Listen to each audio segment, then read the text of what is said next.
यदा यदा हि धर्मस्य ग्लानिर्भवति भारत अभ्युत्थानम् अधर्मस्य तदात्मानं सृजाम्यहम्। नमस्कार, स्वागत है आपका हमारे चैनल भगवद गीता का सार। श्रीमद् भगवद गीता हिंदुओं के पवित्रतम ग्रंथों में से एक है। महाभारत के अनुसार कुरुक्षेत्र युद्ध में कृष्ण ने गीता का संदेश या गीता का उपदेश महाबली अर्जुन को सुनाया था। गीता का सार वर्टिकल बार गीता का उपदेश महाभारत के युद्ध में अपने शिष्य अर्जुन को भगवान श्री कृष्ण ने दिए थे, जिसे हम गीता सार या गीता उपदेश भी कहते हैं। श्रीमद् भगवद गीता हिंदुओं के पवित्रतम ग्रंथों में से एक है। महाभारत के अनुसार कुरुक्षेत्र युद्ध में ने गीता का संदेश अर्जुन को सुनाया था। यह महाभारत के भीष्म पर्व के अंतर्गत दिया गया एक उपनिषद है। भगवत गीता में एकेश्वरवाद, कर्म योग, ज्ञान योग, भक्ति योग की बहुत सुंदर ढंग से चर्चा हुई है। श्रीमद् भगवद गीता की पृष्ठभूमि महाभारत का युद्ध है।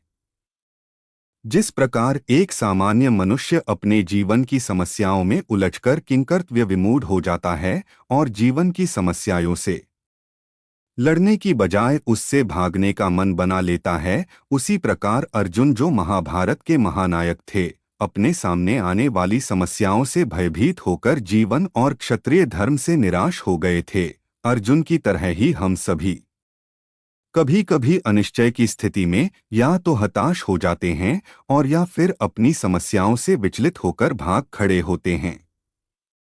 आज 5000 साल से भी ज्यादा वक्त बीत गया है, लेकिन गीता के उपदेश आज भी हमारे जीवन में उतने ही प्रासंगिक हैं। आइए पढ़ते हैं गीता सार। क्यों व्यर्थ की चिंता करते हो? किससे व्यर्थ डरते हो?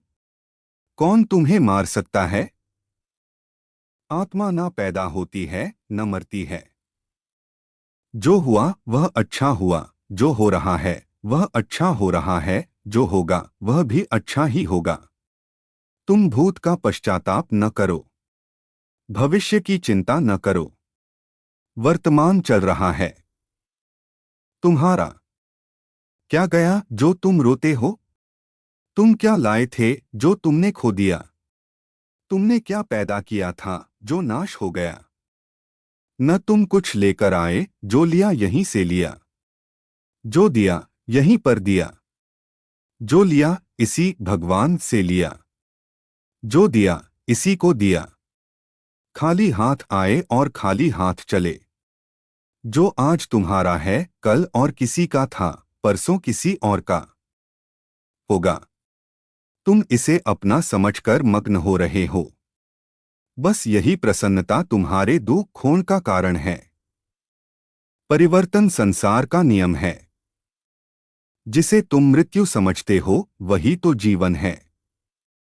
एक क्षण में तुम करोड़ों के स्वामी बन जाते हो, दूसरे ही क्षण में तुम दरिद्र हो जाते हो।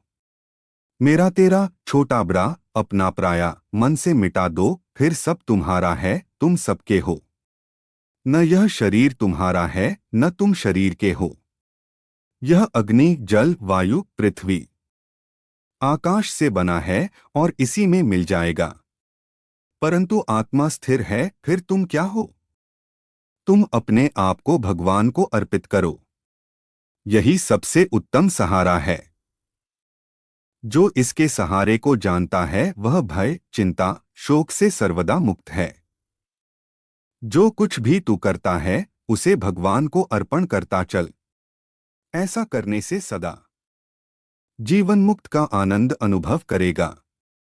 मानव शरीर अस्थायी और आत्मा स्थायी है। जीवन का एकमात्र सत्य है वो है मृत्यु। गुस्से पर काबू करना चाहिए, क्योंकि क्रोध से व्यक्ति का नाश हो जाता है। व्यक्ति अपने कर्मों को नहीं छोड़ सकता है। जो ज्ञानी व्यक्ति ज्ञान और कर्म को एक रूप में देखता है, उसी का नजरिया सही है।